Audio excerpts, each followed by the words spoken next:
Thank you very much. Thank you for having me. I will be sharing some things about the Sabbath. Sabbath as Divine Commitment is the title I have chosen, and the illustration on my right hand is the healing of the person who had been ill for 38 years in the Gospel of John, chapter 5 in the Gospel of John. Now, I have done some work on the Sabbath. I have written a book about the Sabbath. Let me see, I have it here. The Lost Meaning of the Seventh Day. It was published by Andrews University Press in 2009. And I think it is still, in recent times, the most, what should I say, aspirational book about the Sabbath published in the last decades. And I have also written about the theology of the Sabbath in the Oxford Handbook for Adventist Theology. That book is probably coming out this year. So I don't want to insult your intelligence, but I would like to start out by distinguishing between commandment and commitment. Because to most of us, I think, most Adventists, the Sabbath is primarily a divine commandment. It is one of the 10 commandments. I am not contesting that. So what's a commandment? Well, I looked up some sources to get a weighty way of defining it. A commandment comes from an outside authority. It creates the obligation to do something that another person expects of you. So the commandment is not your idea. It is someone else's idea brought to bear on your life, or in some ways obligating us. And it creates, a commandment creates the duty to do something. That's commandment. So what about commitment? So a commitment arises from, let me just see, a commitment arises from within that person. It does not obligate anyone else. So that's a big difference then. And a commitment is a promise to do something. And the obligation to do something is met by the one who makes the commitment. So there, the will of the person is directed to oneself and not to anyone else. And I am hinting now that we should consider the Sabbath more as a divine commitment and not only as a divine commandment. And I hope I can give some good reasons for that. I just want to illustrate my point, this is from a town crier. In the Middle Ages, the town crier comes out and he gives a decree. Let it be decreed that the Sabbath is a divine commandment to be strictly obeyed. That's one option. And then the contrast, same town crier, and let it be decreed that the Sabbath is a divine commitment that God plans to fulfill, and that will be with or without our participation, as it were. And so what do we do for texts here? How do we think about the text that could inform us, or that could take us in one direction or the other here? So I will begin with the text in Genesis under the title Configuring Commitment. And you have read this text many times, and I have too. On the seventh day, God finished the work that he had done, and he ceased on the seventh day from all the work that he had done. So God blessed the seventh day and hallowed it, because on it God ceased from all the work that he had done in creation. So this is the primary or the original text about the Sabbath in the Old Testament. It is in chapter 2 in the book of Genesis. So it's right there at the beginning of the Bible. And it talks about the Sabbath, and we have 5 verbs. And those 5 verbs all have God as the acting subject. God is the subject of the action in the verb. And there is, so it describes in the indicative what God does. There is no imperative. There is no commandment. And is there a commitment? What God is doing here is God committing to something. God is clearly not commanding anything at this point. So here are some thoughts from secondary literature on that text, on that perspective. This is Shimon Bakon, who died in 2019. He was for many years the editor of the Jewish Bible Quarterly. He was 103 when he died. And I read this quite a few years ago, but I think it's a good place to start. The first Sabbath is cosmic, only hinting at what its significance will be to man. So here is something that is created, something that is brought to bear on human existence, but it isn't, at least not at this point, a commandment. It is something that is all-encompassing. And I think Bacon wants to hint, at least, that the first Sabbath signifies divine commitment rather than a divine commandment. So here is Jürgen Moltmann. And Jürgen Moltmann is probably, he's still alive. He's an old man now. He was born in 1927, but he is probably still of theologians from the 20th century still alive, the most influential theologian. I think that would be quite easy to defend. And he gave the Gifford Lectures in 1984-85. The Gifford Lectures is one of the most prestigious lectureships in the world in theology. It is given in Scotland at St. Andrews and Edinburgh. And this book I have benefited from a lot, and I have used some material from it in my own Sabbath book. Here is what he says. The God who rests in the face of his creation does not dominate the world on this day. He feels the world. He allows himself to be affected, to be touched by each of his creatures. He adopts the community of creation as his own milieu. So what is this? Is this commandment or commitment? Well, I take it to be a commitment that when God has created, he doesn't walk away.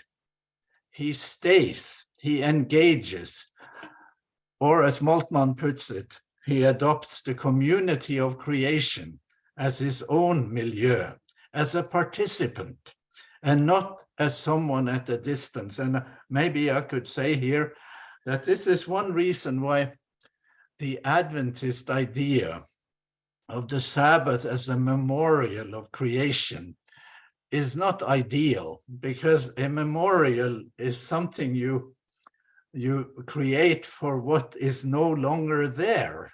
You know, the person died, so you create a memorial, or you erect a Lincoln monument or a Jefferson monument or something, and we know those people are not there anymore, but we like to remember them. A notion of the Sabbath as memorial cannot fails in that regard, because the God who institutes the Sabbath is still there as a participant. And the divine commitment then is a better way of expressing than the notion of a memorial. Here is another one commenting still on Genesis. Terence Fretheim, who is a Lutheran theologian. He is now in his 80s, and he has written extensively and excellent work on Old Testament texts and Old Testament theology too. And some of you, I'm sure, know him, know his work. This is God and the World in the Old Testament, a relational theology of creation, published in 2005. By resting on the seventh day, God is thereby shown to have entered into the time of the created order. I think these are very perceptive comments, and they are all in the direction of divine commitment rather than divine commandment. So, no, I'm not trying to avoid the commandment part and denying that the text in Exodus and the 10 Commandments, Exodus 20 and Deuteronomy 5, where the Sabbath is also configured as a divine commandment. But here in Genesis, it is the commitment that looms large rather than the commandment. That is to say, God is obligating himself to do something, but he is not obligating us in the commitment aspect of the Sabbath. All right, we will jump ahead now to the proof.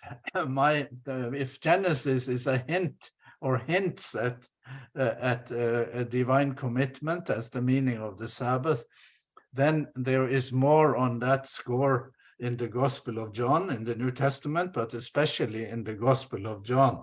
And I have to jump a little here, so I'm just sort of establishing some very preliminary parameters, but I hope it will be coherent.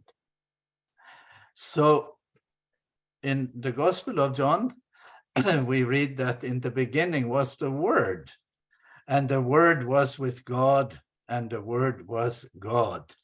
And this has now become a huge science in New Testament studies, but it has been around for some time.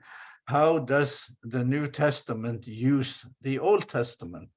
And here in John 1:1, is there an echo of the Old Testament here in the Gospel of John? And the answer is yes, if there must be an echo.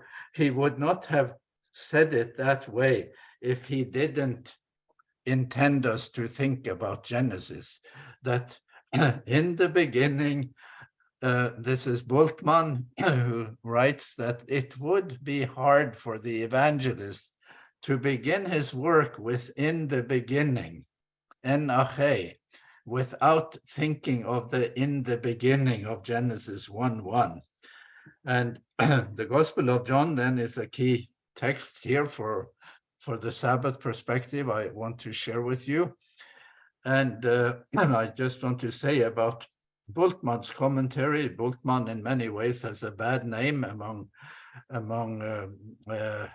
certainly among conservative scholars, but he was a keen reader of the text. And I think his commentary on the Gospel of John is still quite hard to beat. I don't agree with everything he says in that commentary, but I do think that it engages the text of the Gospel of John at a high level. And he says that there is a connection between Genesis and the Gospel of John. He would not have started that way unless he wanted us to have a connection to Genesis. So just to broaden this a little then from Genesis to John, and just by way of reminder, I have said that the creation text in Genesis and the creation text and the Sabbath text in Genesis is a text about divine commitment. So now from Genesis to John. So in Genesis, in the beginning, God created the heavens and the earth. in John, we get to know it a little more. It is elaborated somewhat. In the beginning was the Word, and the Word was with God, and the Word was God. Same, there is an echo of Genesis there. All things were made through him, and without him was not anything made that was made.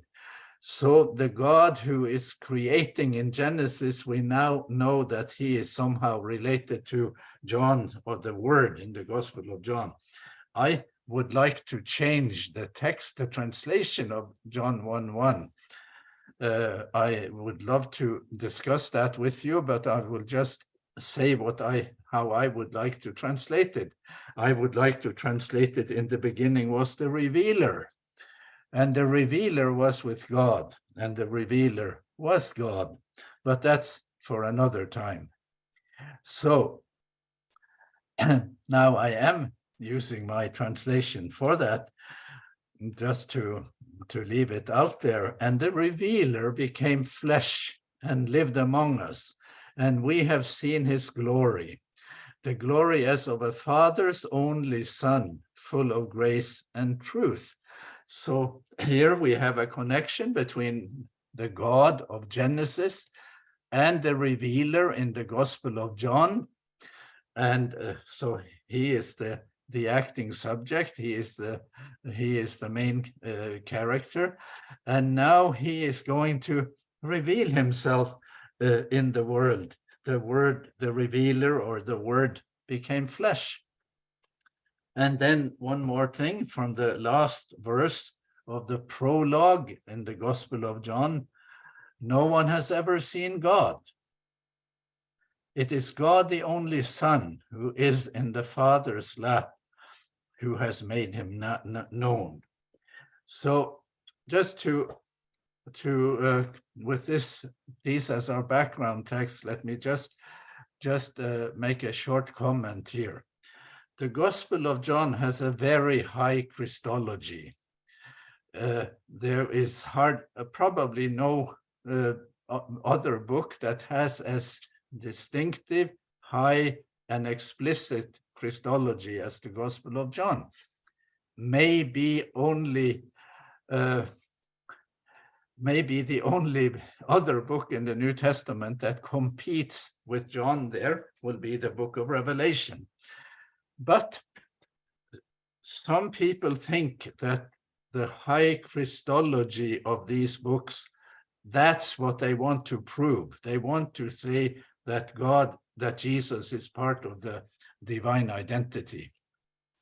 I think that misreads it, or that falls short of what the Gospel of John and Revelation are up to. The high Christology is important, but the high Christology is the vehicle for theology. So to say that Jesus belongs to the divine identity, that is very important. But the main reason for saying that is to show us what kind of person God is. It is to in the interest, it is for the purpose of theology, to tell us something about God. And that gets me to the divine commitment in the Sabbath again. So we're now jumping ahead. I hope I'm not jumping into two big steps here, but we are on the road. We are on the road again. That's a title of a Willie Nelson song that some of you know, I'm sure.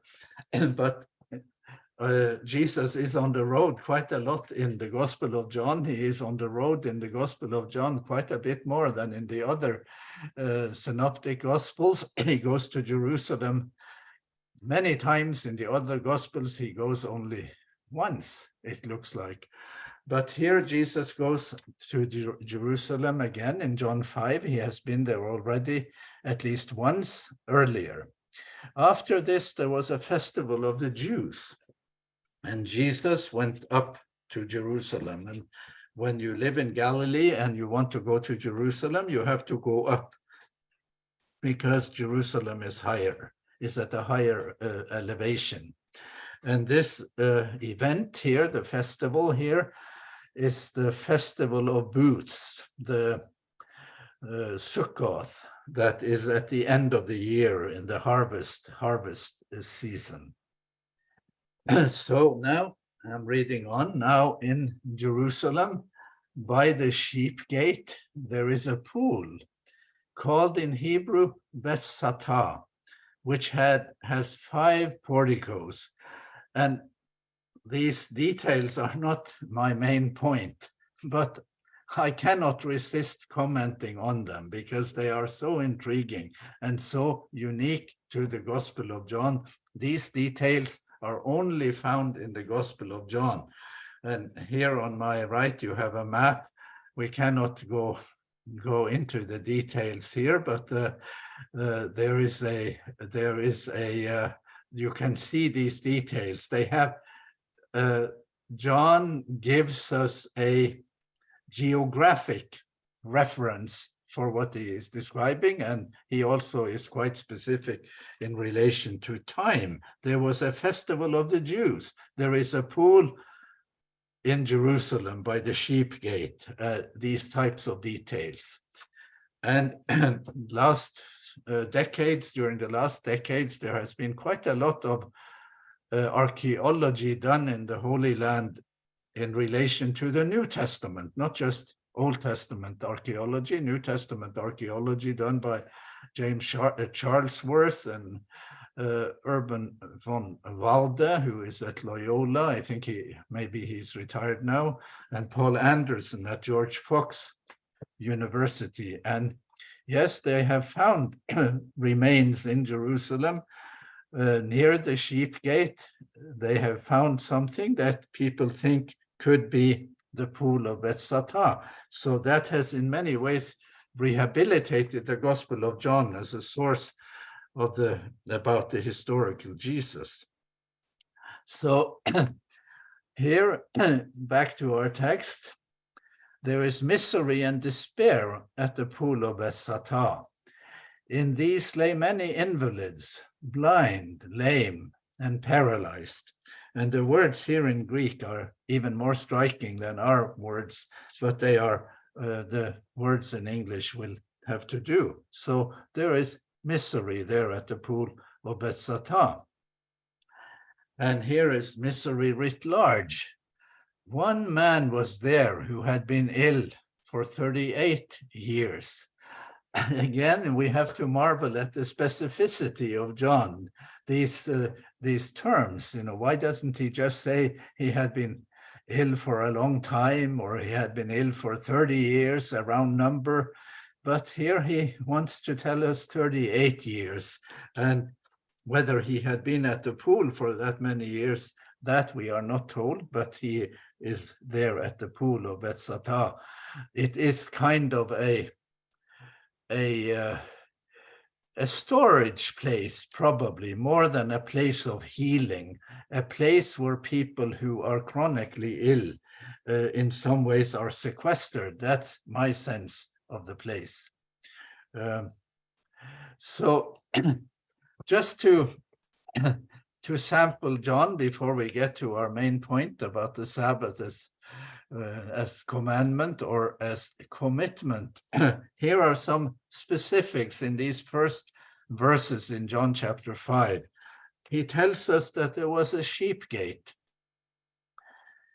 He could have said that there was a gate, but he specifies it as the sheep gate. So that's an interesting detail. And he says there was a pool. He could have said there is a pool. There was a pool, but he says it is the pool of Beth Satah. So he names it. That is also an interesting detail. He says it had 5 porticos. He could have said it had porticos, but he says there were 5. And again, we have striking specificity here in these texts, striking details. And he could have said that the man had been ill for many years, but he says 38 years. So are these literary devices or are they signifiers of first-hand knowledge? And in times past, scholars would say, oh, this is just some literary embellishment here. But that's not what scholars are saying now, at least some of the scholars I feel most indebted to. The picture here is Jerusalem in more recent times, maybe less than 100 years ago, and there is a sheep gate even then. I'm not saying that it is the same sheep gate. I'm saying that there is verisimilitude. There is lifelikeness in relation to our time too. So again, just as a little bit of an update on scholarship in relation to the Gospel of John, the man in the middle of my picture is Richard Bauckham, who was one of my mentors at the University of St. Andrews, and who is also a revelation scholar. In my view, Dr. Bauckham, Professor Bauckham, is the most outstanding New Testament person of his generation in the UK. And you can mention other names in the UK that you think are outstanding, and I will say that that Bauckham is even more outstanding than they are. Here are some of the books he has written on the Gospel of John, or one of the Gospels, Jesus and the Eyewitnesses, the testimony of the beloved disciple, that's the Gospel of John, as you know, and the Gospel of Glory on the theology of the Gospel of John. So these details in my previous slide here, sheep gate, Betzatah, 5 porticos, 38 years, they could then be signifiers of eyewitness testimony and not just literary devices. And I think that might be Baukham's view of the matter. Okay, moving on. So I am a physician, as some of you may know, and I have worked as a specialist of internal medicine in almost all my professional life.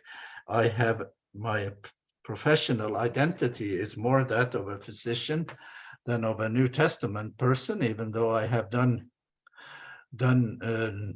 work on the New Testament, and I am very earnest about my biblical scholarship too.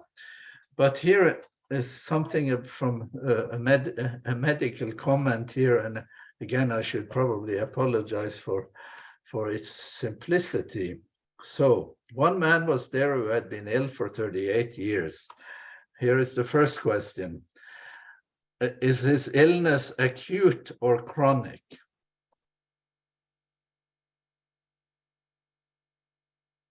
Well, it's chronic. It's not acute. He's been ill for a long time. If it is chronic, does chronicity make it more or less urgent? Well, in medical terms, we would say it makes it less urgent. But you could, in theological terms, you could turn it around and say, well, if it's been sick that long, that's long enough, So the issue of urgency could go both ways. But in medicine, if someone calls me up and says, I need to see you, I have, severe headache, and the patient at the other end, he says, and I ask them, how long have you had it? And the patient says, I've had it for 38 years. Then I will say, take 2 aspirins and call me in the morning or something like that, because I will not consider that extremely urgent. So is the healing then, in this case, if there is one, is it elective or is it a medical emergency? Well, it is elective, because we have already determined that it wasn't a medical emergency. And so one can say to Jesus, why did you do an elective healing on the Sabbath? What's the point? Why did you get yourself into that? Why healing on the Sabbath here? That is what we are getting at. So Jesus appears and he creates hope for this man. When Jesus saw him lying there and knew that he had been there a long time, he said to him, "Do you want to be made well?" The sick man answered him, "Sir, I have no one to put me into the pool when the water is stirred up. And while I am making my way, someone else steps down ahead of me." Now, I'd like to edit that sentence, the man's answer, a little bit, because, and I think it is a legitimate edit. The sick man answered him, "Sir, I have no one," period. Because, yes, he has no one to get him into the pool, but he is also socially isolated to the point that it's not just that he didn't have someone who wasn't fit enough to get him into the pool. He is isolated, he is sequestered, he has been written off. He is in a space where, in a sort of storage space for incurable illnesses. That's how I think we should see it. And then I need to distinguish, and again, this is a word about doctoring. I want to distinguish in this story between narrative time and actual time. So narrative time is the time it takes to tell or read the story that we have read so far. And it takes less than a minute to read the 9 verses in chapter 5. Reading the 9 first verses in chapter 5 takes less than a minute. Do you think that the interaction between Jesus and the paralytic, do you think that took only less than a minute?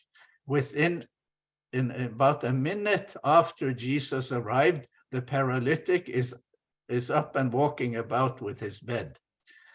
Well, I don't think so. I think narrative time is much shorter than actual time. And actual time is the length of time spent up to this point in the story.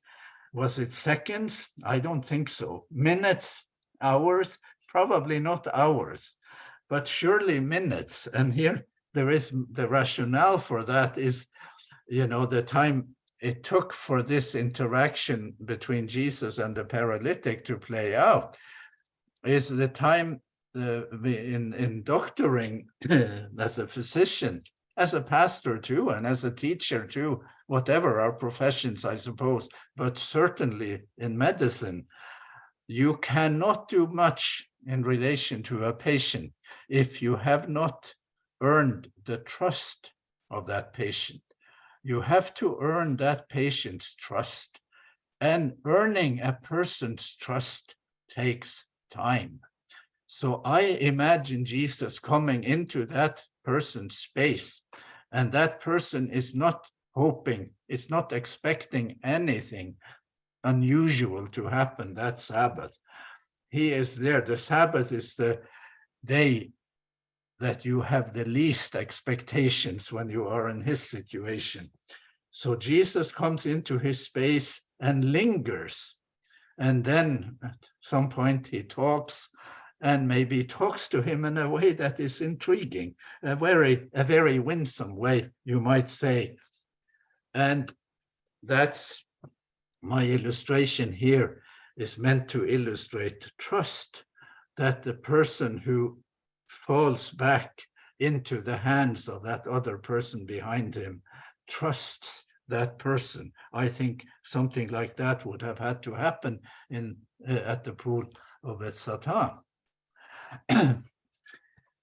So Jesus said to him, "Stand up, take your mat and walk."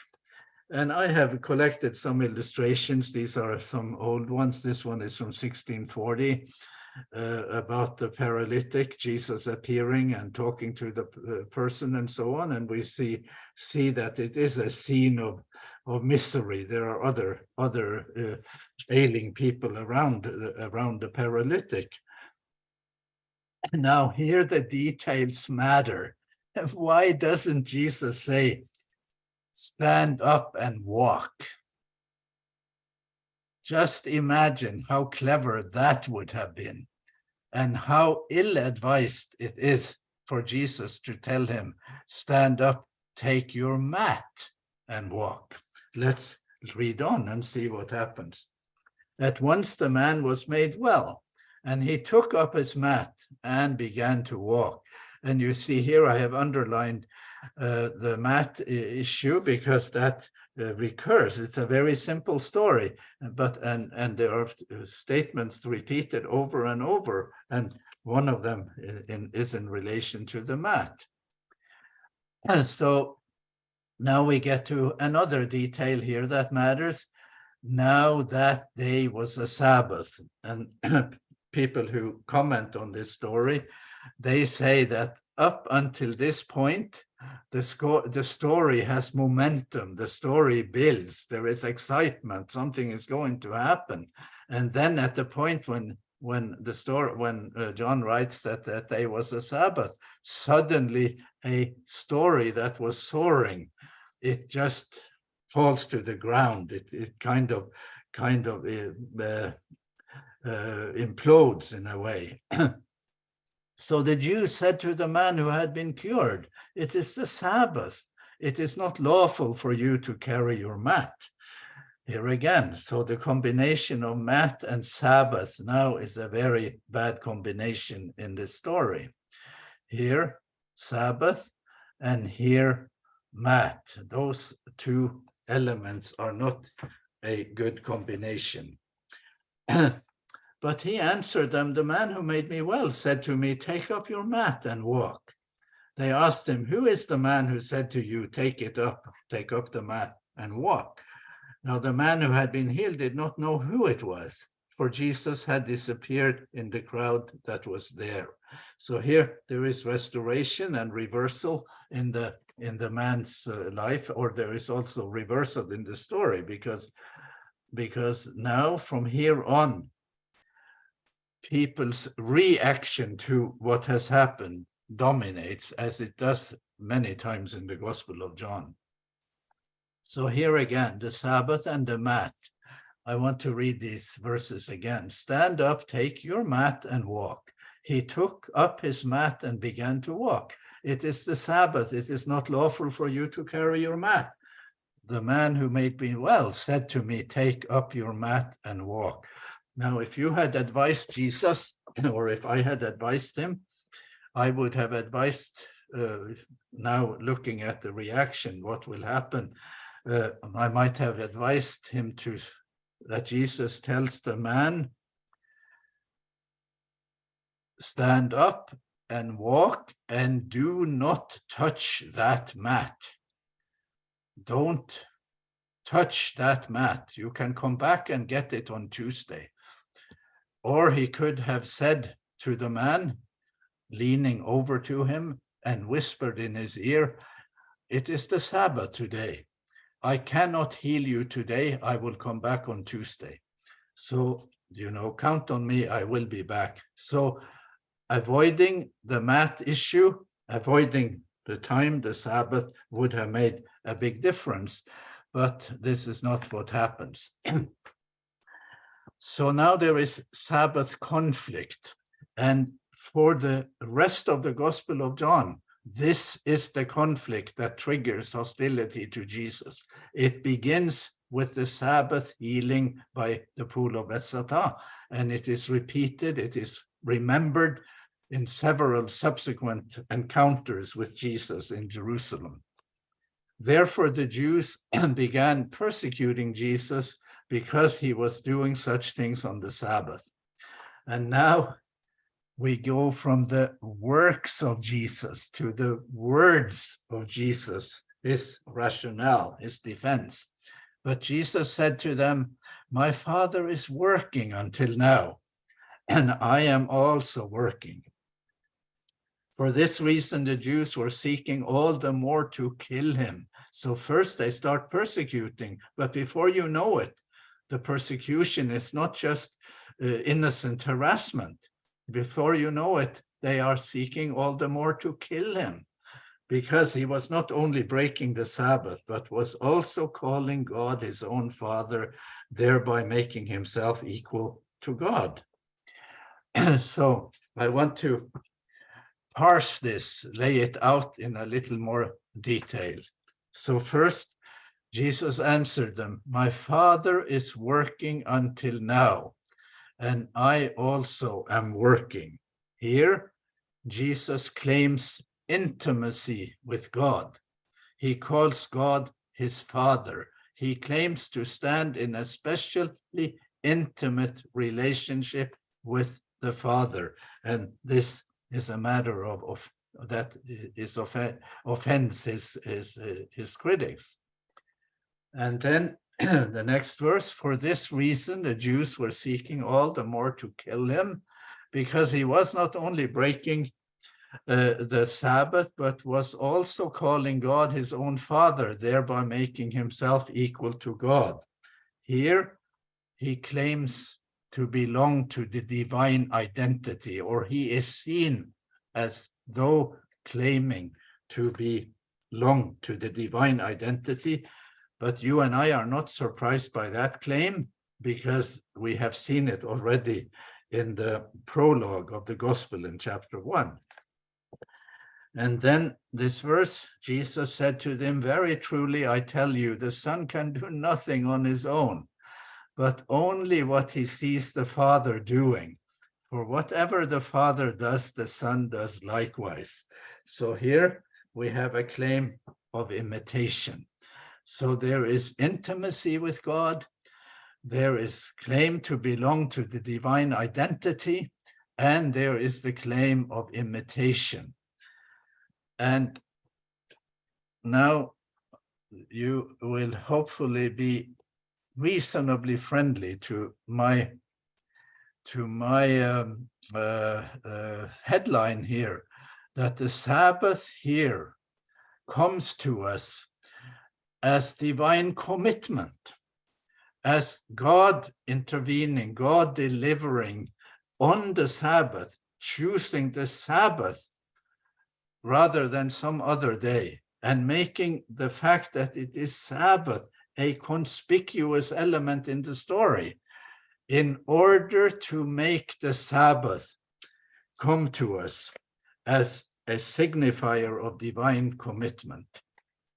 And this is manifest to a person who is marginalized, who is in need, who has a sense of God's absence, who has the sense of being abandoned by God and being abandoned by other human beings. And sure enough, he isn't. So the fact that this text is a text in conflict, that there are two sides, that there is a clash of views, a clash of convictions here, is bad in a way. We wish it weren't so, but the conflict produces clarity. It facilitates clarity. So just in a sort of simplistic setup here, maybe we can say that the critics, Jesus' critics, they relate to the Sabbath as a divine commandment, and they are resting according to the commandment, as it were. So I'm saying that Jesus' critics, his critics, the primary meaning of the Sabbath is divine commandment. From the point of view of the paralytic, though, this can lead to a sense of God's absence, that a commandment-oriented view of the Sabbath could put the notion of divine commitment in doubt, could make it seem that God is absent. For Jesus, the primary meaning of the Sabbath is divine commitment. My Father is working until now. And from the point of view of the paralytic, this leads to the discovery that God is present, God is near. The paralytic will say, I have no one who can put me into the pool. And then Jesus comes and says, no, you have no one, but you have me. And that makes a difference in the story. So just by finishing up here, rounding off now, and we can have a conversation about these things, and I hope that the options have become reasonably clear. So on the face of it, it looks like the Old Testament message about God's rest is the opposite, is a contrast to the message in the Gospel of John about God's work. God rested on the seventh day in Genesis. My Father is working, Jesus says in John, and rest and work, they seem to be opposites. But maybe they aren't, because if we configure God's rest in Genesis as divine commitment, which we did with the help of Moltmann and Fretheim and others, if that was a God's commitment there in the seventh day, then the work that Jesus refers to in the Gospel of John is just making good on the commitment that was already the original meaning of the Sabbath. And Jesus, as the revealer, can explain that to us. I am saying that there is a bridge then between Genesis and the Gospel of John, and that the contrast is on the surface, but they are not really opposites or contrasts in reality. So, a couple of questions at the end. Where does the accent fall in Seventh-day Adventist Sabbath theology? Is the accent on Sabbath as divine commitment or as divine commandment? And I'd like that to be part of our discussion, what in your view is or are the most important Sabbath texts in the Bible? What do you think are the most important Sabbath texts in the Bible? And maybe we will have another opportunity to talk about Sabbath and Sabbath as divine commitment. In that case, we will talk about John 9, another big Sabbath story in the Gospel of John, under the title, The Sabbath and the Mud. But that's not for today, and I am now stopping my screen sharing. And I'm going to take over here as the moderator. And I want to thank you for that beautiful presentation. You have really certainly made me think about what the Sabbath means. As I think about it, I wrote a piece in our recent Adventist Today magazine. I hope, by the way, any of you who want to receive the Adventist Today magazine, just let me know. We've had open enrollment here for the month of July. But I wrote a piece where I talked about how Dr. Tonstad, the Sabbath was presented to me as a command, very, very much so, a command that you had to keep in order to earn salvation. But as I look back at the experience was much more gentle than the command that seemed to come behind it. And I guess I have to thank my parents and my small church for that. They gave me the opportunity to have really quite a lovely Sabbath most of the time. And I've always said the experience of the Sabbath was much nicer to me than the theology of the Sabbath, if that makes sense. We had really quite nice Sabbaths, but if it ever came up and moved into that theology of the eschatology part of the Sabbath, that's the part where it got really scary and rather terrifying at times. People are out to get us. So I'm gonna move on here. Gerald Lofthouse, hey, just want to say Gerald is in the process of, he told me today, a process of wrapping up something like a 50-year practice in all of it in Chicago, Gerald. Yeah, you gotta unmute yourself, my friend. There you go.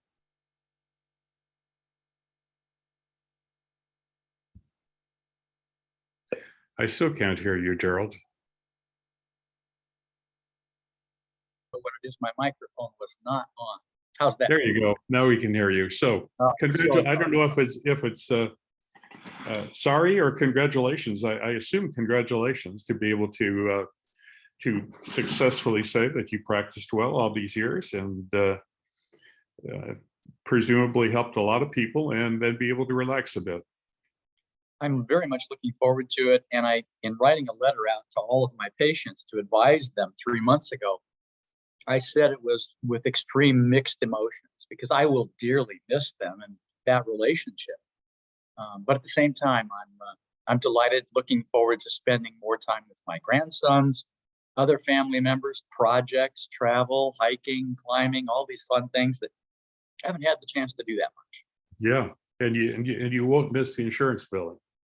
That's you can say that, and I will amen every time. Yeah. All right, So go ahead, Charlie. Question, Sigve, and maybe I'm just going to piggyback on Lauren. I too came across the Sabbath as a commandment, very much so. In fact, I recall great Sabbaths, picnic in the park with my cousins and aunts and uncles, and it was right next to a swimming pool, and it was terrible because we all wanted to go swimming, but we knew that wasn't allowed. But we'd wade in the edges a little bit sometimes. What about Sabbath when it gets to be too much fun? Isn't there something bad about that? That's the sense was. If Lauren was having too much fun on a good Sabbath, it verged into heresy.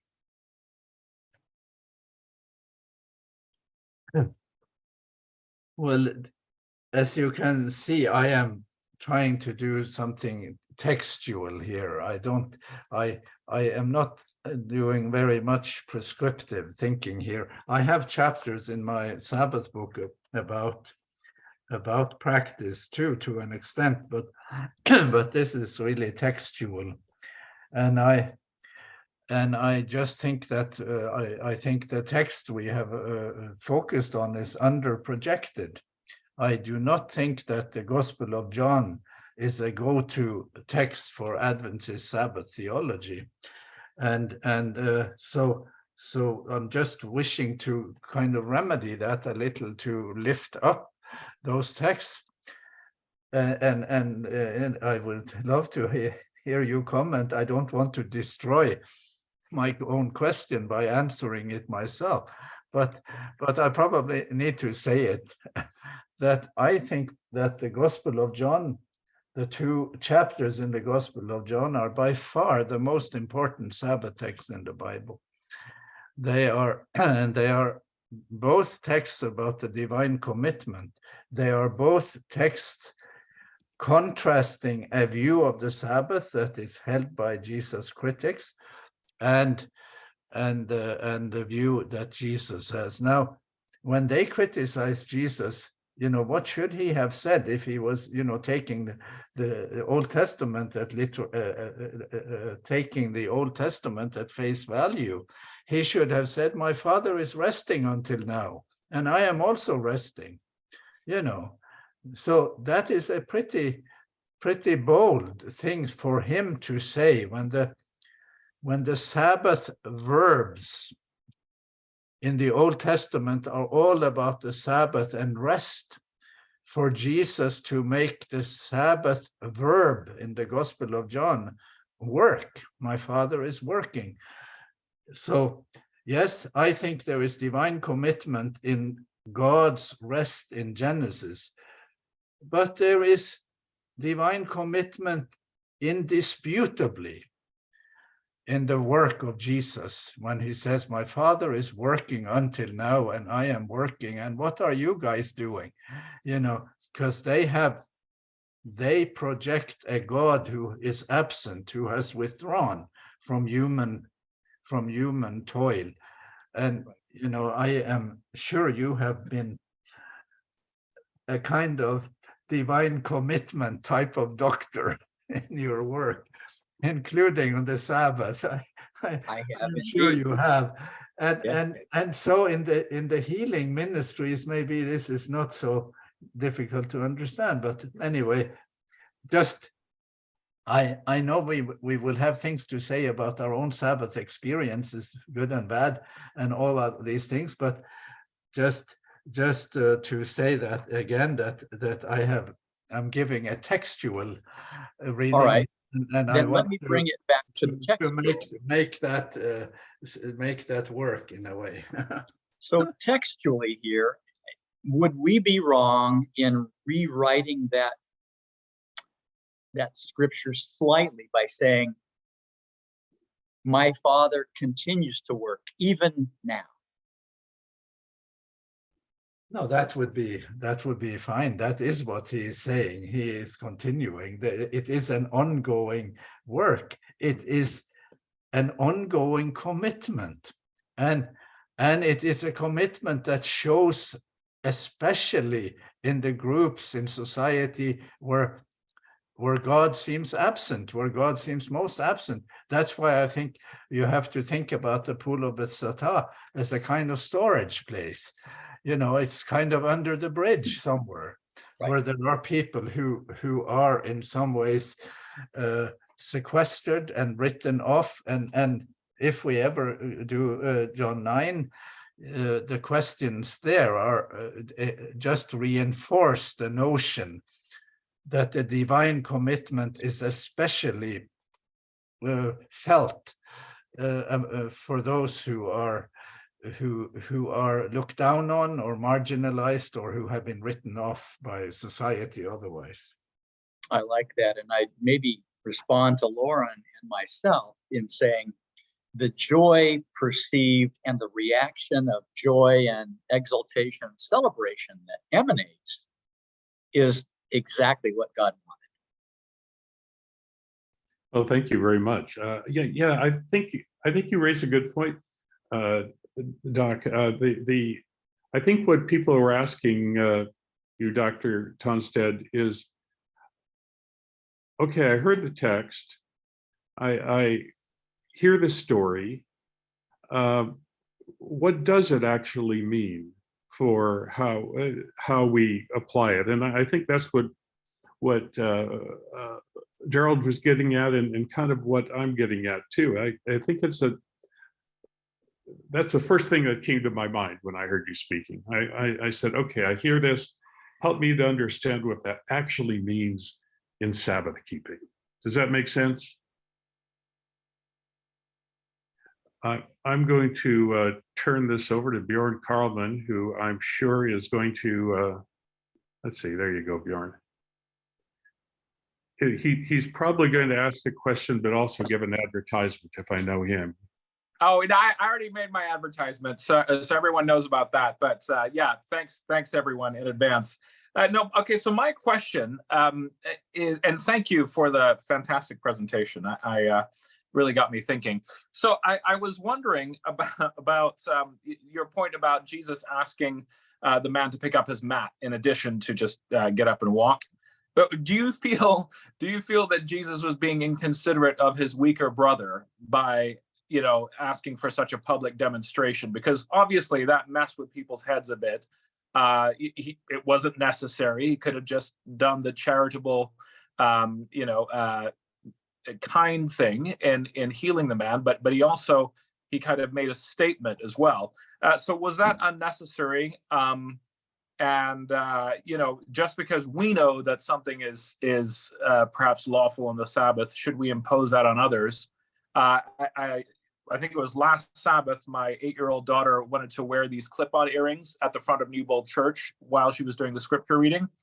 And I told her, listen, your grandparents are in the audience and they're not going to love it. You know, it's just no two ways about it. And there are other people as well.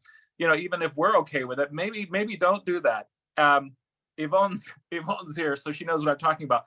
So yeah, how we experience Sabbath in community, and even if we feel certain things are okay, as Jesus obviously did, you know, to what extent can we impose that on others? Do you feel like Jesus kind of pushed the envelope a bit there? Oh, well, your comment made me think, you know, because, you know, you might think about this in just utilitarian terms, that Jesus could say, well, I don't want to create a precedent here. Guess, look what will happen if you carry that mat around, pretty soon we'll have people carrying around their mats on the Sabbath all over the place, so we can't do that, but you could say that it is justified of Jesus to do it that way, because it is such a wonderful thing that God could intervene, that God could be there, that God can make, bring hope to a person who has been ill for 38 years, and that he does need to make a statement, because and here I think there is a contrast in sentiment, in attitude, that everyone else is in the synagogue that morning, assuming that. And Jesus is sort of sauntering around by the pool of Bethsaida.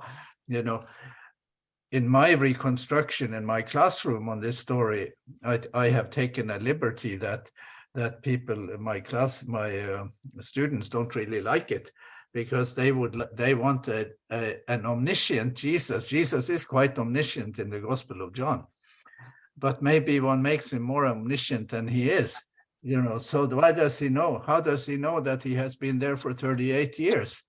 Is that something an angel or the Holy Spirit told him the night before? Or is it because he has been there to the pool of Bethsaida before? He is not only a person who has superior sources of information, but he is a person who has superior powers of observation. And he could know that kind of stuff by frequenting that kind of place, and for that reason, then Jesus would differ. He would be a different kind of Sabbath keeper, because he is so aware of those places where God seems to be conspicuously absent. So I think he just that would in some ways make, he creates a dangerous precedent, but it's all right. He does something even or as bad in chapter 9. Then he takes mud, it's the Sabbath and the mat in chapter 5. In chapter 9, it's Sabbath and mud. And we could have, Jesus could have, we could say, we could imagine, that he says, well, I should never have done that. I should never have done that mat thing. I should have told him not to touch that mat, but you come to chapter 9, he does it again using mud, and just sort of throwing it in their faces. As diplomacy goes, it's not great. As theology goes, it's probably quite amazing, quite essential. Jesus as provocateur. Yeah, but as clarifier, because he is the revealer, That's True. right. He's living up to that role. In the beginning was the revealer, and he is delivering on that job description. Thank you.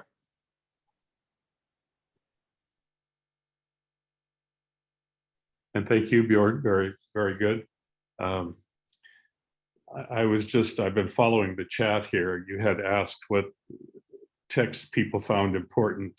Several people, of course, mentioned Exodus 20 as a central thing for them. Somebody mentioned Colossians 2 and Acts 15. And several also mentioned Isaiah 58, which I find a rather troublesome one.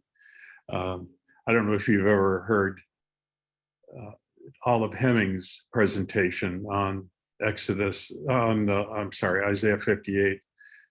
She makes it very clear that the not doing your own pleasure had to do with the self-righteous, wealthy people who were making their employees work on the Sabbath. Which is, I had, in all the years I have read that passage, I didn't pick that out until she made that clear, that it says right there, you do your own pleasure and make your people work. And while you are bowing your heads and covering them with ashes. And then goes on to say, don't do that pleasure, that particular pleasure. Very, very interesting. I brought that particular piece. She wrote it up for us in Adventist Today, brought it back several times because I think it's very, very important. I don't see any others here. I was hoping somebody would mention the Sabbath was made for man, not the man for the Sabbath, and the Son of Man is Lord of the Sabbath, which would be interesting to hear your take on, Dr. Tonstad. I now have, Jean, your turn. Carolyn. Good morning. So in a way, wasn't Jesus opening eyes in more than one sense, not just visionary, but in opening their eyes to what God really meant for the Sabbath to be? Well, your image there of opening eyes is, of course, the main dominant issue in chapter 9, in John 9. You know, a man who has been blind from birth. And then at the end in chapter 9, there is a discussion, you know, his critics, they ask Jesus, are we also blind? You know, so the opening of eyes is very much the theme there. But so, yes, I think that kind of perception of chapter 5 is certainly valid. And it is extremely entertaining. There is a kind of sober feel to chapter 5. Chapter 9 is quite entertaining. It is sobering too, but it's a great, yeah. So those two chapters in the Gospel of John are the longest discussions of the Sabbath anywhere in the Bible. There are the Sabbath healings in the Synoptics, in Luke, in chapter 17, and in other, and Mark and Matthew also have Sabbath healings, but there is nothing quite as extensive as you have in the Gospel of John, and they are longer than Sabbath discussions in the Old Testament. Yes, Isaiah 58 is a very important Sabbath text. Isaiah 56 is also very important. So I have a chapter in my book about Isaiah 56. I have one about the synoptic healings and the Gospel of John. But there is nothing I wish more than to describe well and explain well the Sabbath healings in the Gospel of John. That is just one of the things I would like to do the most, because that is so amazing. Well, I love this thought of commitment versus commandment. A commitment to me is between more than one person. And if God's making that commitment, then he's in a way asking us, are we going to commit back to all? So he's making a commitment to say, I will be there with you. Will you be there with me? Kind of way I see it, I like that.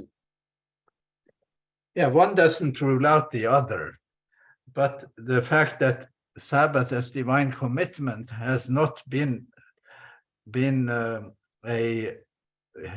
developed much in the Adventist Sabbath theology. So I think why haven't we? And I think especially now, because the sense of God's presence in the world is precarious, that the God who makes his presence felt and Sabbath and as divine commitment as a way to make God's presence real in the world is a very critical issue.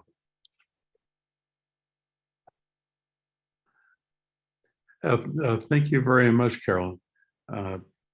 Somebody else here mentioned Genesis 2:1-3 was their favorite Sabbath text, and then I missed it here. Frode did mention the Sabbath was made for man, not man for the Sabbath, which to me, Dr. Tonstad, that's a very meaningful text. I like it a lot.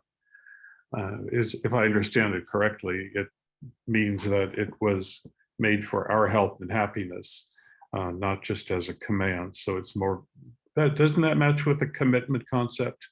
I think so, yeah. Yeah. So yeah, we're getting a lot of interesting responses here. And I'm going to move on to Floyd. Hi, Floyd. How are you doing? I'm good. Thanks, Dr. Townsend, for that presentation. And I think it's a worthy one to provoke us to think a little deeper about the Sabbath. And as I was reflecting on the story there in John, the folks there, the Jews, they were upset that Jesus Christ broke the Sabbath, but they were prepared to kill him. So it appears as though being skewed towards seeing the Sabbath purely as commandment, it seems to create a sort of a tunnel vision for them and for us to some extent. My wife is what I'll call a professional carer, and she has to provide healing and care on Sabbaths from time to time. And some of the comments I get sometimes from church members when they see me on Sabbath, where's your wife? Or says, well, she has to take care of a need today. And some comments would be, money is not all. So they quickly went towards money as opposed to seeing that she has made a commitment to God on the one hand and also to her clients on the other. So thanks again for the presentation. Well, just to say that I can relate to that. A few years ago, Nick Sattelmeyer, who used to be the editor of Ministry magazine, he initiated a book on people's Sabbath experiences, and he asked me to participate, and I did submit a chapter, a very short chapter about it, and I said that my most favored way, I've actually liked to be on call in the hospital on Sabbath, because the other days are in some ways different. There is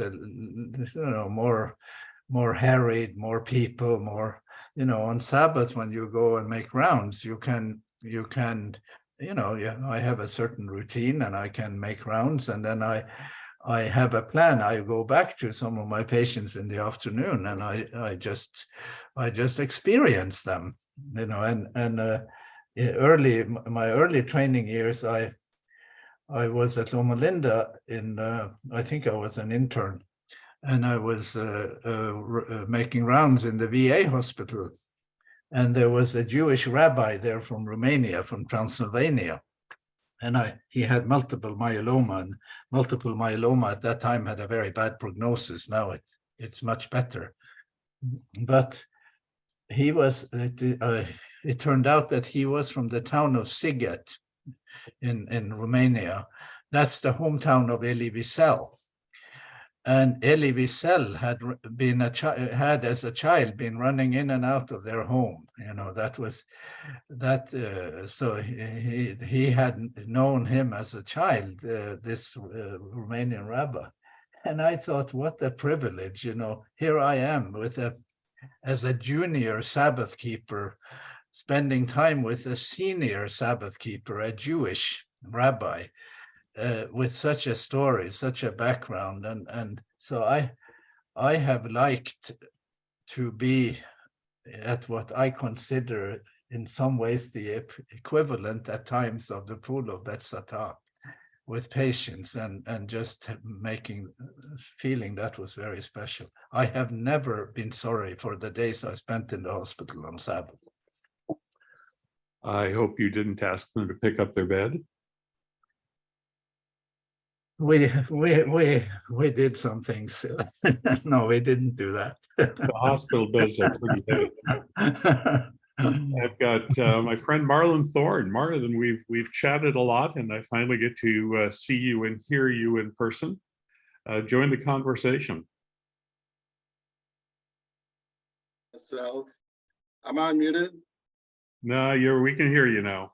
Okay, great, great. You know, I like to consider myself as probably Lauren's non-theology friend on Messenger, because I often pester him with questions and stuff like that. And Floyd is a good friend of mine. He's actually in England, and I don't know what time is it over there, but I appreciate him coming on. I told him about this call. And Floyd, don't worry, because I'm a church musician. I play the drums, which is one story by itself. And then I also get paid for doing it on Sabbath. So I'm probably under much more condemnation than your wife. Marlon, we had an article in Adventist today not long ago by an Adventist musician who made the point that the drum, if you really go back to the Old Testament, is probably the most highly recommended instrument in the Old Testament. It's clearly an Old Testament instrument. And I thought that was pretty cool. And she also went on to say, by the way, that all the other things we associate with Adventist music, like the organ, were originally considered to be very evil and should not be allowed. Yes, You're okay. You're biblical, Marlon. All right, good, good. My biggest challenge right now, and I've expressed it to Laura and also to Floyd, is that a lot of theologians outside of Adventism look at the Sabbath, especially in the whole idea of the new covenant and what they call new covenant theology. They look at the Sabbath as optional. Like it's a great experience, a great thing to experience in your Christian life if you choose, but that it's optional, that the gospel that was given to the Gentiles, especially coming out of the Jerusalem conference and into practicality, didn't include any instructions, any guidelines on keeping the Sabbath or what you do on a Sabbath. So the whole idea of divine commitment, I think, plays into that scenario much stronger than the whole concept of a divine commandment. So that's one of the issues that I'm having. And secondly, I don't know how Adventists in general would consume commitment above commandment, because coming out of a third world Seventh Adventist experience, commandment is all that we have ever known. All right, so those are my two. I don't know, one is more of a statement than a question, and the second one, I don't even know what that is. That's just an experience. So just wanted to share that with you and see how you respond. Well, if I understood your comment correctly, then I think the discussion about the validity of the Sabbath or not validity, that is a discussion that originates in the context of the Sabbath as divine commandment. And those who believe that we should keep the commandment have in common with the others who think that we shouldn't keep it, that both groups think of the Sabbath as divine commandment. They have that in common. One group says, well, we are obligated to keep it. The other group says, no, we aren't. I don't think you can negotiate away the perspective on the Sabbath as divine commitment that way, because if you have divine commitment as the primary central key meaning of the Sabbath, if the Sabbath is a mediator of God's commitment, if it is the way God makes himself present in the world, that's what you see in the Gospel of John. And I think that in some ways preempts that discussion. Oh, it's a commandment, we don't need to keep it. Or, well, it is in the Gospel of John, it is a commitment that God keeps, whatever we do. And he makes the Sabbath the prism, the glasses through which we see the commitment. So but if I understood you correctly, I think it is easier to win that type of discussion by describing the Sabbath as divine commitment. I guess my challenge is that we have been taught that basically if you don't keep it, right, and those who are not keeping it are sinning, right? And that's why in evangelistic crusades we have crusades, and we show people that, hey, this is the seal of God, and it's part of the 10 Commandments, and you need to come out of Sunday keeping and keep the Sabbath. So so that's the culture that I came out of in terms of Seventh-day Adventism. And it's a little challenging to make that segue as to where we are as far as that's concerned. Well, I acknowledge that is that type of debate. I don't think we'll ever escape it completely. But I think the side that I would like to represent has a stronger position by looking at these texts that are like the Gospel of John, where Jesus makes the Sabbath such a conspicuous part of who he is as a revealer and what sort of picture of God he mediates to us by reaching out to these people who are ill. So but I think that traditional discussion will remain with us. It's not possible to escape it. Thank you. All right, thank you. Thank you, Marlon. I've got next Marvin Robinson. Marvin, I'm going to get you to unmute here, and please join the conversation. I just thought as a position, Dr. Tonstad might like to hear a brief story which emphasizes the historical Adventist view of the Sabbath as a commandment. It was about 1920, and my grandpa was the victim of a robbery and was shot directly in the back of his neck, and was in terrible pain, and there was no hospital. This was in the middle of South Dakota, and he was taken by train by his eldest son to a hospital which the Adventists had opened in a city east of there. And he was shot about 2 o'clock in the morning on Friday. And by the time they arrived at the hospital on Friday, it was Friday evening.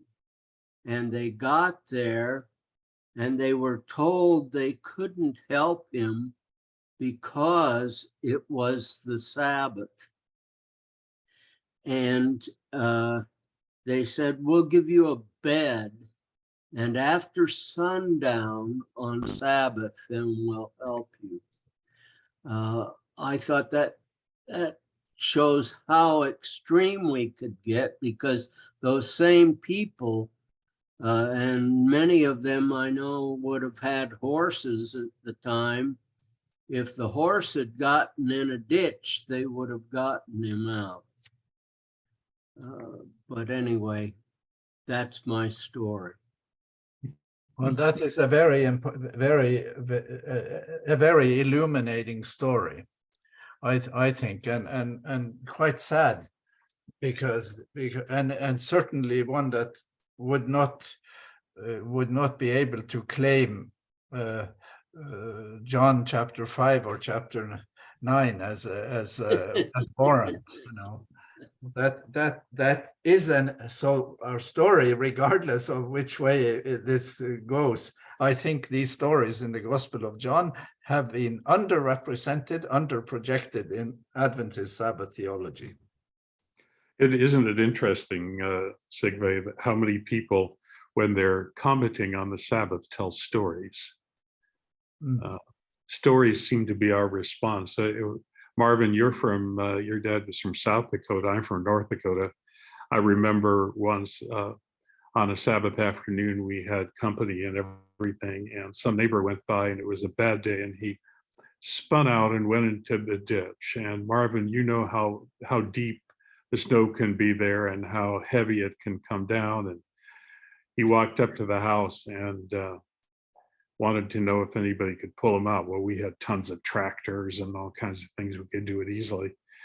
And I remember there was a bit of a conflict between my mother and my dad, because my dad said, why shouldn't we pull this guy out of the ditch? My mom, who is a very strict Adventist, said, no, he can just wait until sundown. And my dad said, no, he can't wait until sundown because it's cold out there. And he wants to get home, and I don't blame him a bit. And so in the end, they did pull him out. But the thing that's notable to me is that we had to have a discussion about it. It wasn't just an automatic thing, oh yeah, I'll go get the tractor and pull him out. It's going to take 15 minutes. We had to process it because it didn't seem quite right to some people. So I like your story, Marvin. By the way, I hope your dad was okay in the end. Beverly, can you join our discussion here? Yes, good afternoon, everyone. I'm in New York, so I know different people at different places, different time zones, but I really, really appreciated this discussion. First, just very quickly, Dr. Siebold, I read your article just this morning on Is Judging Sinners the Church's Job, and found it so insightful and powerful. I already shared it with someone, and I really appreciate the work of Adventists today. And thank you so much. Yes, given that it came in the wake of somebody that I respected, Mark Finley, and giving this what I felt was a rather political and unkind evaluation of how we should treat LGBTQ people. It was an important statement for me to make, and Beverly, I really appreciate that was meaningful to you too.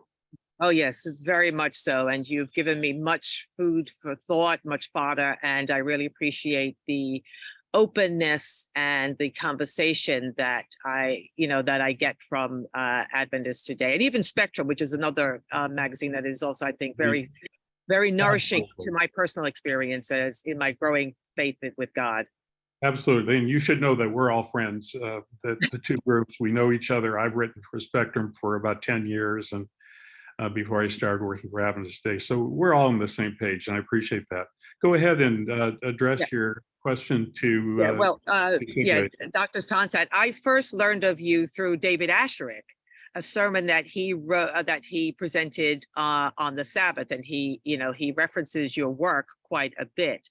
And in one of those topics that he spoke of, he talked about, remember the fourth commandment in Exodus 20 says to remember the Sabbath day, to keep it holy. But yet he talks about, and I also read elsewhere, I believe it's in the Strong's Concordance, that the word that was translated it in the King James could also have been translated as you, yourself, himself, herself. So Asherick had me think about, this is a few years ago, that it should more accurately read, remember the Sabbath day to keep yourself holy, because the day is already holy. And even in the fourth commandment, that description, it says at the very end, wherefore the Lord blessed the Sabbath day and hallowed it. So if it's all hallowed, it's already holy, and there's nothing we can do with it ourselves to make it unholy. We can only make ourselves holy or unholy in terms of our practices. So I'd like to hear your thoughts about that. And I love this idea about the Sabbath as commitment as opposed to commandment. How do you see, if possible, because I know I'm throwing this at you just now, how do you see us keeping ourselves holy and exercising commitment with God as he is committed to us? Yeah, I don't know if I can comment much on that way of reading the the text in Exodus. I have a lot of respect for those people, for David Asser, and I think, and I know that he and Dwight Nelson, others have spoken very favorably about my Sabbath book. I'm very grateful for that. But when Jesus in the Gospel of John, on the commitment idea, when he says that my Father is working until now, and I am also working, and then in chapter 9 he says, we must work the works of him who sent me while it is day. Night is coming when no one can work. He is not specifying, it's not, oh, we have to tend to our jobs, we have to, whatever our jobs are, we have to work. Of course, the work in the Gospel of John is the work of revelation. Jesus is the revealer, and he has come to correct misconceptions about God. And those misconceptions also apply to the Sabbath. So he is in some ways reclaiming the Sabbath for his story about God, for the kind of person God is. And there is a contrast there because the critics they don't go to the pool of Bethesda very often. Let's assume that. They, even his disciples in chapter 9, they ask, this man who has been born blind, they ask, oh, who sinned? Was it him or was it his parents? They take a descriptive interest in the world, but they do not take an interest in the world that benefits the world that much, that benefits the paralytic or the man born blind. So on the notion of sort of holiness and holiness cannot be withdrawal from the world's pain. It cannot be absence from those people who need us, and yes, that is in some ways an infringement on notions of Sabbath as zones of tranquility. We're out there in nature, we're enjoying.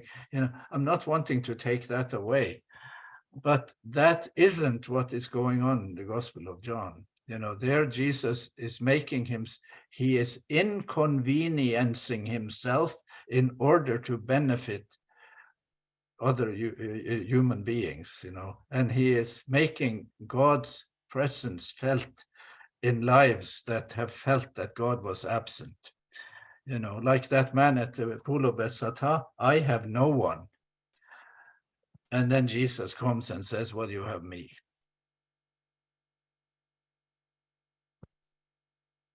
Lovely, thank you. I'm going to unmute Ray and Bobby. How are you guys doing? Good. Doing good. Good. You look great. Thank you. I really enjoyed this discussion. I've heard many discussions over the years in articles and presentations and so forth and so on about what is Sabbath keeping. Yeah. It's never gone down the road in which you have presented. It's been, as people have mentioned, more of a salvation issue. But the fact that you took a few simple verses there and pointed out various words in there, and in that culture, what was taking place, it changes everything. Mm-hmm. I saw Christ there not being a provocateur, but is simply saying, I can tell you how to keep the Sabbath. I am God's son. If I can heal, why can't I tell him to pick up his bed and walk? But when you get into the whole idea of the Sabbath as a commitment, and you mention our theology, that begs the question, who's going to define what commitment is and all that it encompasses? And changing that from a commandment to a commitment, I see it, maybe I'm wrong, as just, I don't want to use the word, but it changes a lot of how we as SDAs look at the Sabbath and the reasons we use it and keep it as a commandment. I will say I'm a bit of a, well, whatever I can be called, but I see it as a matter of keeping the current theology of a commandment as a way of control. Because we can tell people what they have to do. Our meetings or whatever, we tell people you have to do this, instead of explaining to people, well, this is a commitment that God made to us, and he demonstrates it in the New Testament. And what is he demonstrating? Well, he's already told us, I came to the world to save people. What's the greatest commandments? Look after your brother and sister. He's looking after his brother and sister. So what, to me, the commitment is saying the Sabbath is about others. It's not about a command that has anything to do with me telling you something. I'm demonstrating it. I'm demonstrating to you what it's all about. And I don't think the SDA church could accept that. I don't think it could give up that authority to be able to tell people, no, it's a commandment. You have to do it. End of comment. Thank you, Ray. Sigve? I think that is a very I resonate with your comment. I think that we are talking about a different emphasis. We are not, though, taking out. There are texts dealing with the Sabbath as divine commandment, but it's a wonderful book written about the Ten Commandments, and especially by Patrick Miller. Patrick Miller is a Presbyterian who has taught at Princeton, and I really revere his work on the Old Testament. And he talks about the Ten Commandments. He says that narrative carries the commandments, that there is a narratival core even inside the commandments.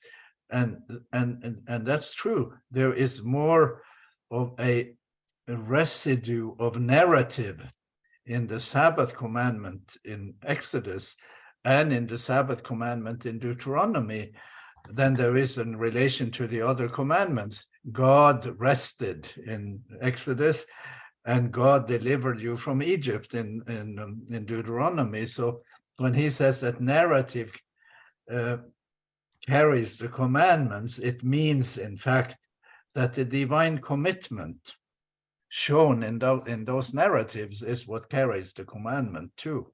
So you don't have to discount the commandment thing, but it's I do think that we have under projected the commitment. Lovely, thank you very much. Gina had asked this question in the chat, and I asked her to come on and open this question because I thought it was a really good one. Gina, where are you? There, did I get you unmuted, my friend? There you go. So the question I asked, but I also would like to give a few comments, is I know that Ellen White, her comments about the Sabbath are very key to Seventh-day Adventist eschatology and end times events. And I just wonder, if we didn't have Ellen White and we just read the Bible, would we think that the Sabbath was an important message of Jesus? And I think that we as Adventists oftentimes talk about Sabbath keeping, what's appropriate Sabbath keeping? Is there an attitude of God being the great law enforcement officer in the sky? And is that who you want to spend eternity with? And I also wonder if it creates a sense of idolatry almost about the Sabbath, to where it's so important that we keep the seventh-day Sabbath that to Jesus, it's more, he sees that as more important than us associating with other members of the body of Christ or other Christians. It's so important to him that the Sabbath is being kept, that we exclude other people from our lives and cannot associate with them or other societal or community endeavors, because that's the most important thing. When you mention the word narrative, I just think, was this Jesus's narrative that the Sabbath is the most important thing? My father was not Seventh-day Adventist, and I remember a conversation with him when I was really young and probably wanted to convert him to Seventh-day Adventism, and saying to him, you know, well, the Sabbath is the most important commandment in the Bible. And he said to me, don't you think that if it was the most important commandment, God would have made it the first commandment instead of the fourth commandment? Which I thought was very interesting. I was driving yesterday with my husband past a middle school, and there's a slogan above the door, because I'm guessing they're just starting school. It had the name of the school, and it said, "A school on the move."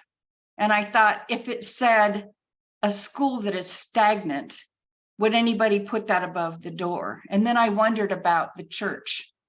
If we're a church on the move, does that appeal to more people than a church that is stagnant? And where do we go with this Sabbath thing? If Ellen White did not make, this is my question, if we didn't have Ellen White and what she had to say, do we think that keeping the Sabbath was an important narrative or message of Jesus?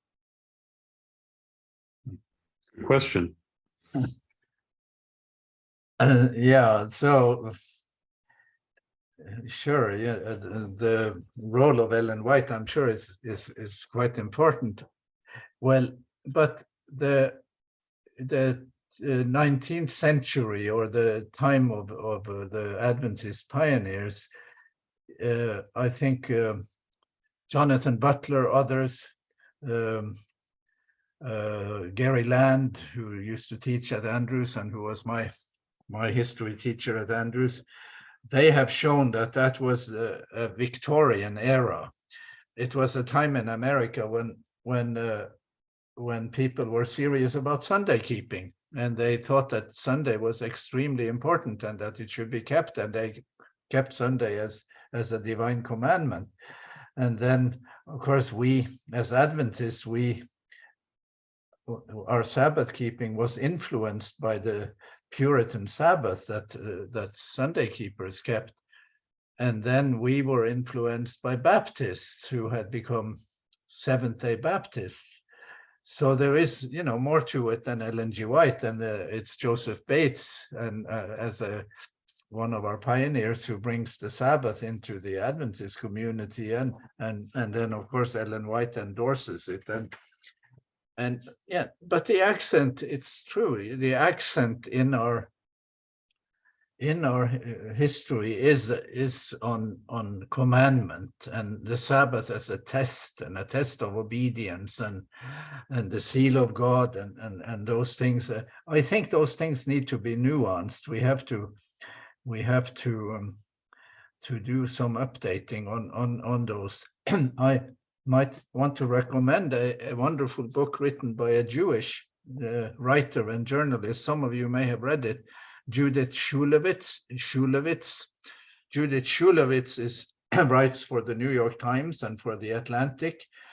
She is a very good writer, and she has written a book called The Sabbath World. And she is very knowledgeable about Christian Sunday keeping traditions. She is aware of Adventist Sabbath ideas, but she makes a very winsome case for the Sabbath.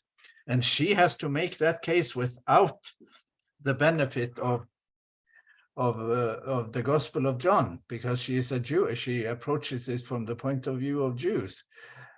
She makes a very good case, though, for the Sabbath as, in some ways, a divine commitment make our lives better, to keep us in some ways, to create some kind of communal space for us. So I recommend Judith Shulevich and her Sabbath World too, but I think it is inescapable that there is an austerity to the Sabbath vision that we have, and that has come to us maybe partly through Ellen White and partly bigger than her. It was in the shape of a commandment that we, our denomination, embraced the Sabbath. Well, let me push you on that just a little bit more for Gina's sake, or Gina can stop me if I'm not doing it right. But let me ask you this. And I went to a Presbyterian seminary, and I had a professor. We were sitting talking one day. He says, "I grew up keeping the Sabbath too, but a very strict Sabbath." He said, "My grandma wouldn't let us do anything but sit in the living room and read the Bible."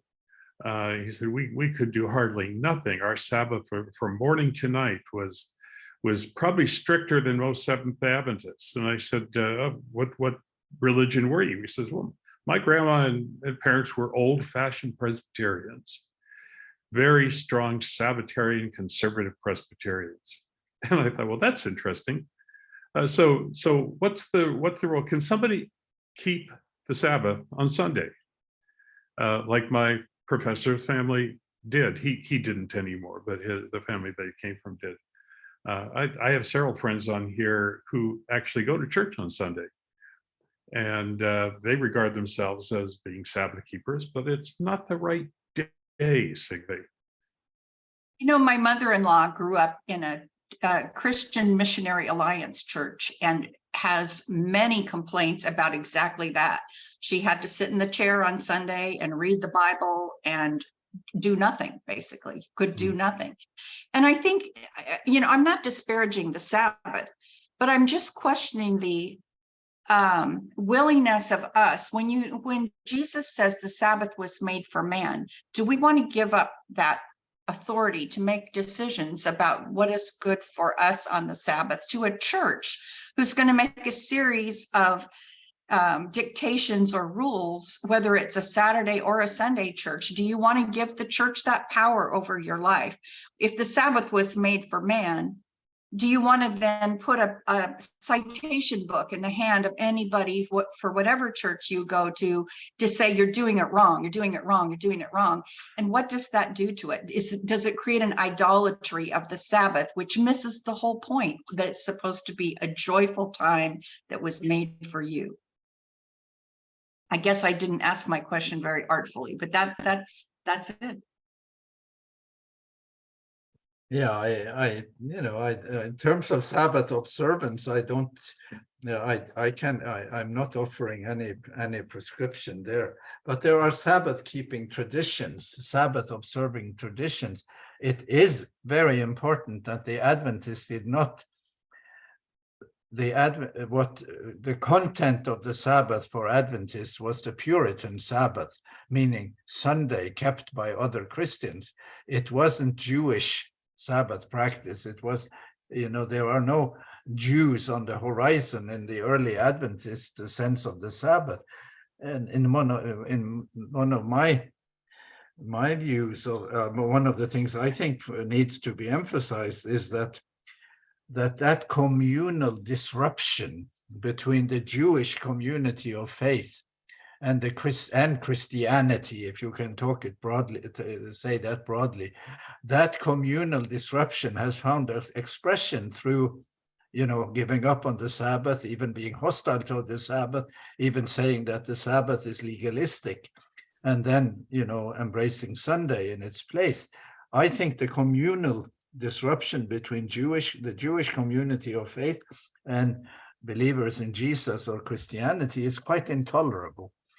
And the sort of rehabilitation of Jewish faith ideas, Jewish practice is a good thing. It is much easier to do an apology for the seventh day now, after the Holocaust, after all the stuff that has happened to Jews, and after all the that we have had to acknowledge of Christian anti-Semitism. So in some ways, the discussion of which day, if we are going to have a day at all, which day it should be, is now almost a foregone conclusion. It's going to be the seventh day. You know, we cannot ask the Jews to give up the Sabbath. And we have so much to make up to them for the stuff we have done. So if we ever agree on something in that relation, it will be, we will all end up with the seventh day.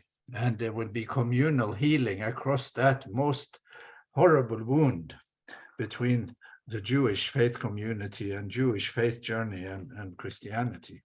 That's interesting. I've actually known Seventh-day Adventists who have said, we're very afraid of Sunday laws, but if we ever get a chance, we ought to make Saturday laws, which astonishes me. Is it Gilvan or Gilvan? In Portuguese, it's Gilvan, but Gilvan, no problem. Okay. Yeah. Gilvan. Yeah. I was born in Brazil. I am the third generation of a Seventh-day Adventist.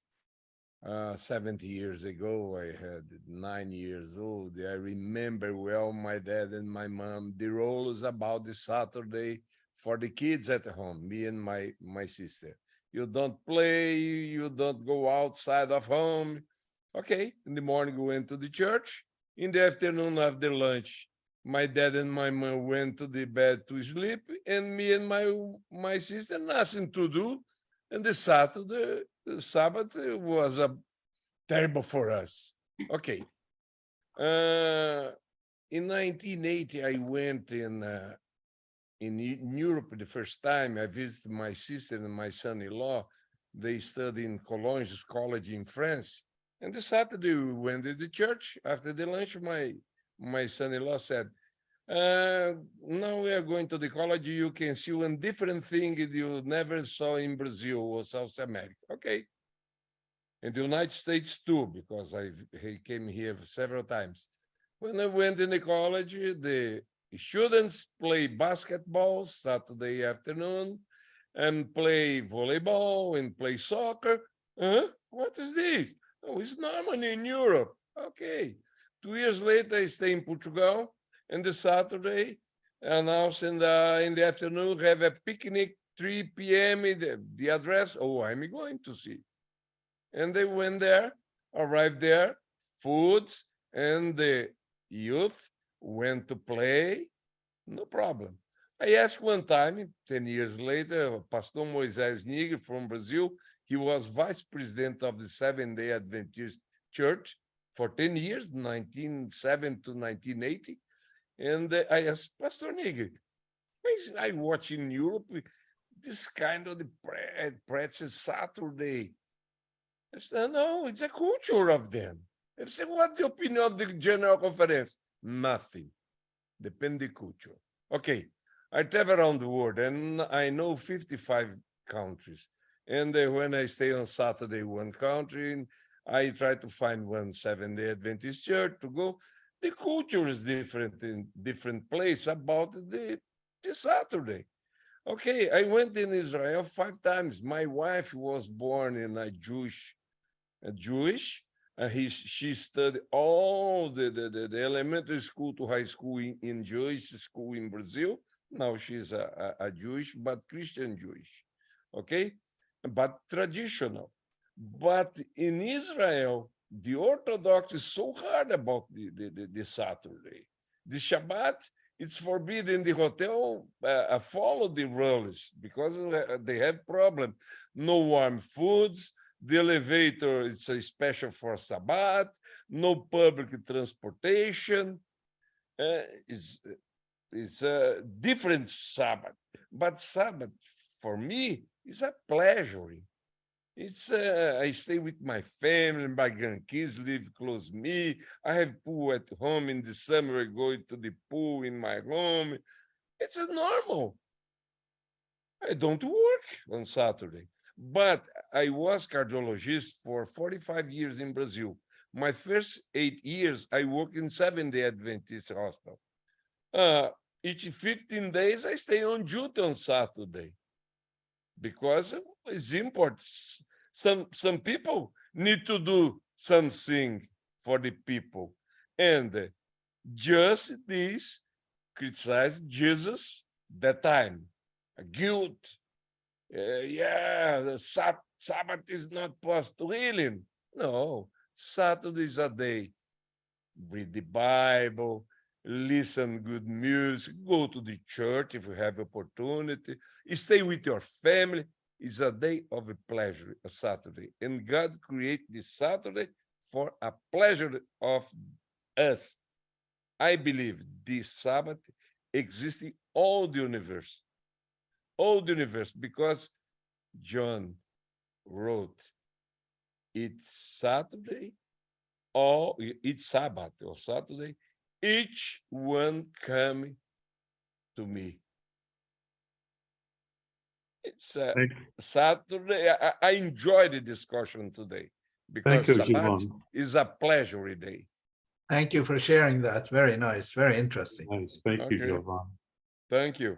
I'm keeping an eye on the time here and seeing how much we have left. So I'm going to invite Cherry Ann to join the conversation.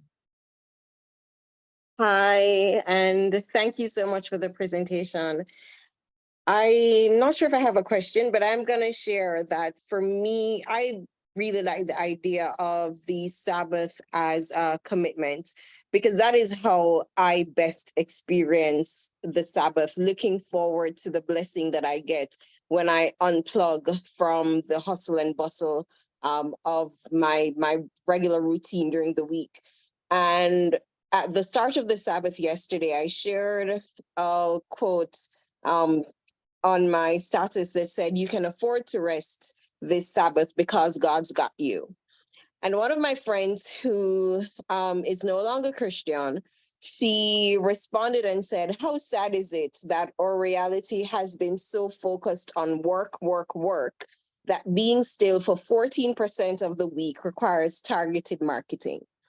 And I think if we really shared with others, that commitment of healing and restoration, as opposed to trying to sell it as something you must do because you've been commanded, I think we would have a lot more success with persons enjoying and experiencing the blessing.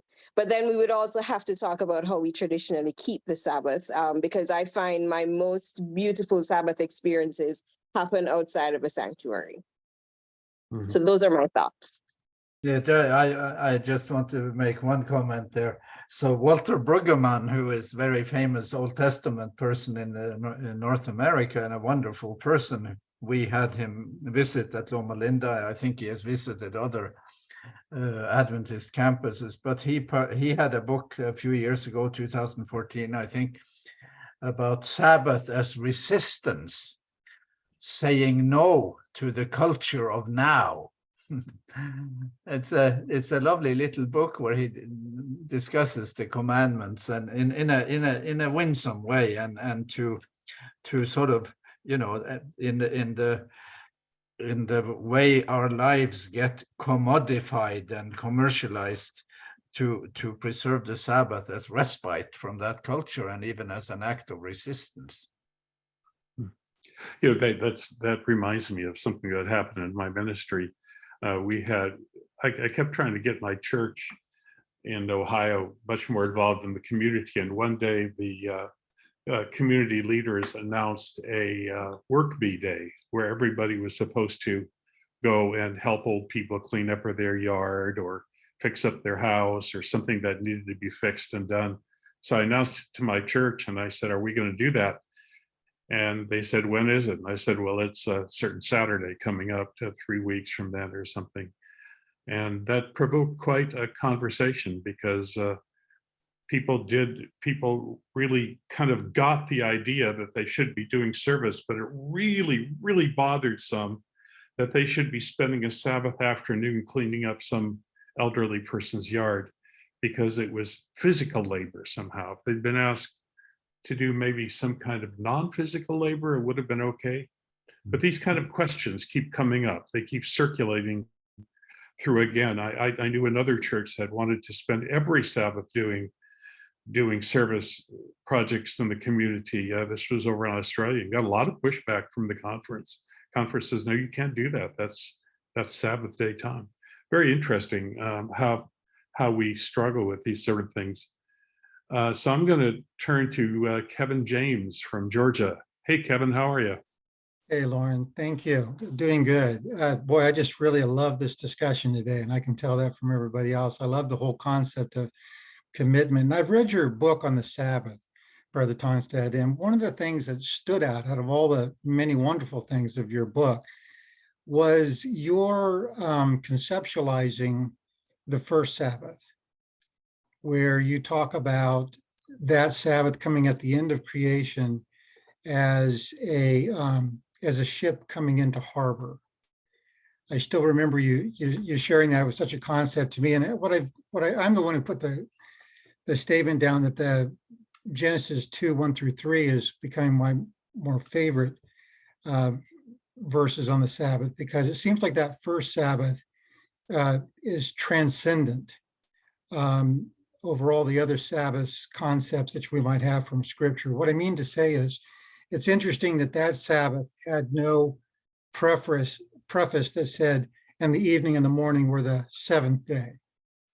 It's like creation was targeted, or Sabbath was targeted for creation, and that the Sabbath and all of its reality was to be a part of existence for eternity from that time forward. And it seems like it's helped me understand more of the Sabbath rather than a command, but something as a commitment and as a relationship, something much broader than just thou shalt not.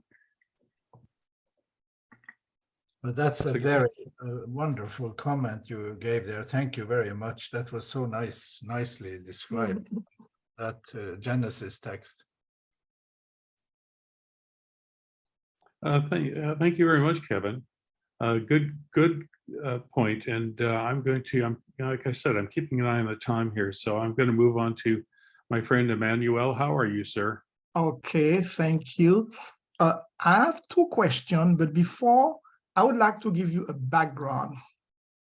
2 years ago, Pastor Mark Finley have a video, almost more than 1 hour, how to keep the Sabbath, viewed by over 366,000 people.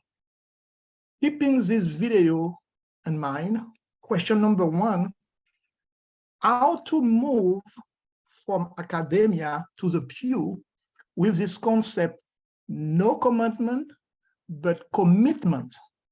And question number two, with commitment, where the seal of God come into the picture as the Sabbath.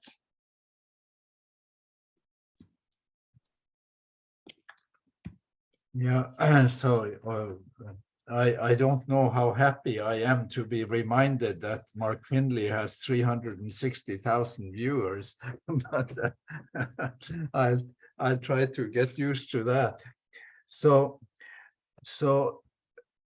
how do you translate this from academia to the pew? Well, my presentation today is not that much academia. It is the Gospel of John. Yes, there are certain things. I quote Moltmann, I quote Terence Fretheim, but mostly we are reading texts. We're reading Genesis, we're reading the Gospel of John. And that you can do in any church. You can read those texts and you can come to the conclusion that these texts deal with a divine commitment, God's eagerness to be present in our lives, and to especially make his presence felt for those who have been written off, those who have been abandoned, those who are marginalized because we are keeping commandments that do not reflect the divine commitment. So I think that translation issue would be to, I'm happy the times I've been able to share with pastors and share things about the Sabbath with pastors. I have done that in some places, in some countries, including Australia.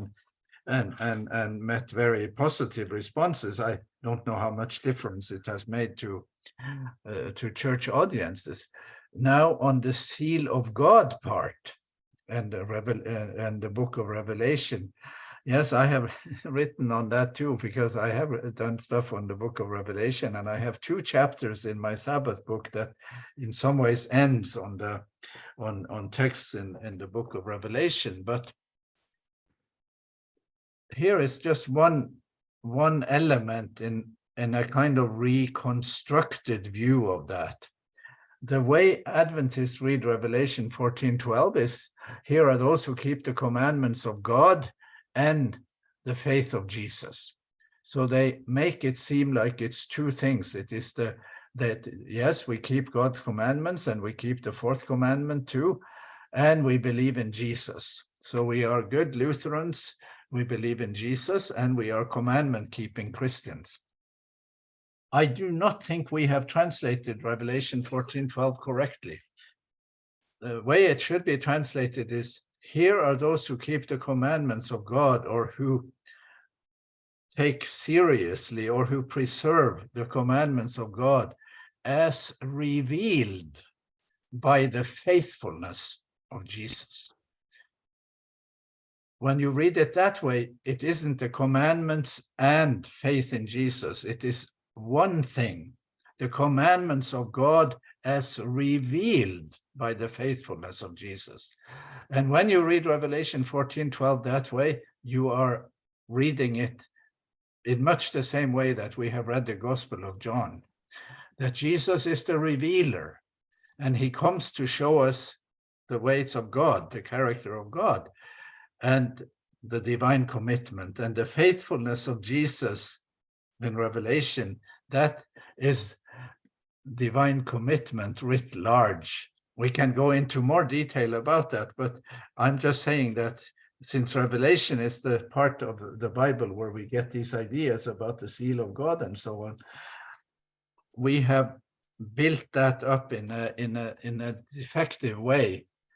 The text that most shapes Adventist identity, if there is a text in Revelation or the text that does that, I don't think we have read that text correctly. I'm sorry.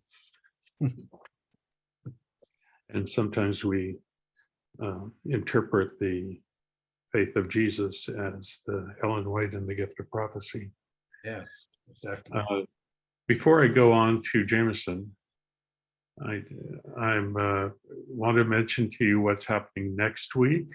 Our next week's teacher is going to be a lifelong friend of mine, a gentleman named David Neff, who was for many years the editor of Christianity Today. And David has kind of switched in his retirement to not doing theology as much as specializing in worship and church music. And so, and I asked him, what do you want to speak about? He said, well, I'd like to speak about hymns. And we haven't done much about that. We had Nick Zork here a while back, and he spoke about worship and we had a really good, interesting conversation with that. It's been over a year though. And so I'm delighted for us to kind of take a different direction. David is going to talk to us about how our hymns and our music have shaped our lives. And he uses a line from a hymn that you may recognize. What language shall I borrow? From the hymn, O Sacred Head Now Wounded. That's what his title is going to be. Very interesting fellow. I think you'll really enjoy this presentation. So I wanted to let you know about that. Jameson, go ahead and unmute and join the conversation. Keep in mind the remaining of you, we just have a few minutes left. Okay. I was going to refer to Deuteronomy 5, and in there, the people respond to the giving of the commandments by saying, all that you say we will do.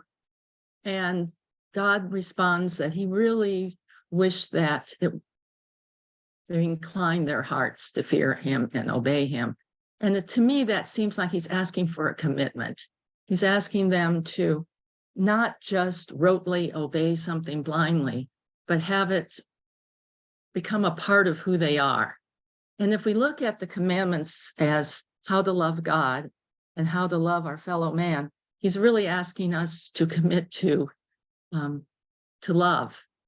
And if we have that love in our heart, both for God and for our fellow man, then the questions of how do we keep Sabbath, how do we do this, how do we do that, become rather obsolete, because we have that love in our heart, God's love that leads us in the direction that we ought to go.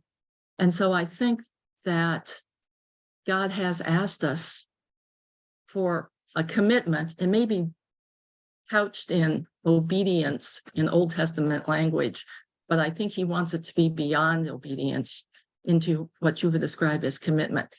Am I interpreting that verse correctly? Well, I think your reading of Deuteronomy is very appropriate. That there is an expectation of reciprocity. God has shown his commitment to us, and yes, he invites reciprocity. I mentioned Patrick Miller, that Presbyterian Old Testament theologian.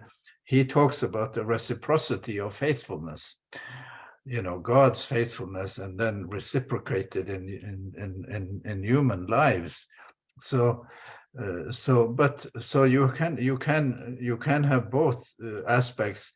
God committing to us, maybe without expectations in some ways, that it is open-ended from God's side.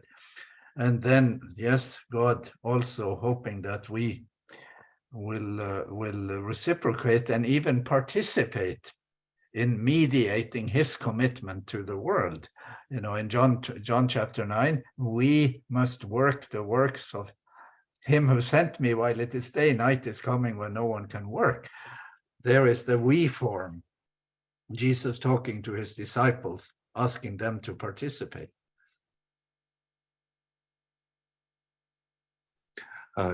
Jameson, I just want to say I really like the Deuteronomy 5 Sabbath commandment. I've always thought if we had read that, not just that I'm asking you to keep the Sabbath to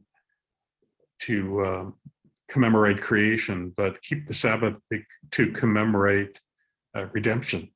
He says to them, remember you used to be slaves. And I think that makes a pretty good, I've used that in a sermon many times to say, let's use that as our Sabbath commandment, that we've been redeemed, we've been saved. Dr. Angie Lyman, let me unmute you here. Yes. Yes, go ahead. Okay. I know we are pressed for time. I just have a couple things to say. I don't know if you guys are aware of Dr. Clinton Baldwin's books on the Sabbath and works on the Sabbath, former Adventist pastor. His original book on the Sabbath was titled The Person of Jesus, God's Obligatory Sabbath. That was his original book on the Sabbath. And that book talks about Jesus being our rest now for New Testament believers, and the Sabbath not longer being a requirement or an obligation or a commitment or anything like that. Jesus is in fact our Sabbath rest. Just want to make you aware that he just published a new book, which is available on Amazon right now. The title of the new book is 81 Questions and Answers Why the Sabbath Cannot Be Obligatory. So evidently he's going to expand on that theme. I'm very curious to see how he's going to come up with 81 questions and answers. I'm just letting you guys know, Dr. Clinton Baldwin, if you want to check it out, I think it should be a very interesting book. So just want to put it out there. Thank you, Angie. I'm going to now give the time to Doug. Doug, there you go. Thank you. And that was a great presentation, and the discussion has been so amazing. For me, I got to zoom out a little bit and connect it with something that I've been thinking about for several years.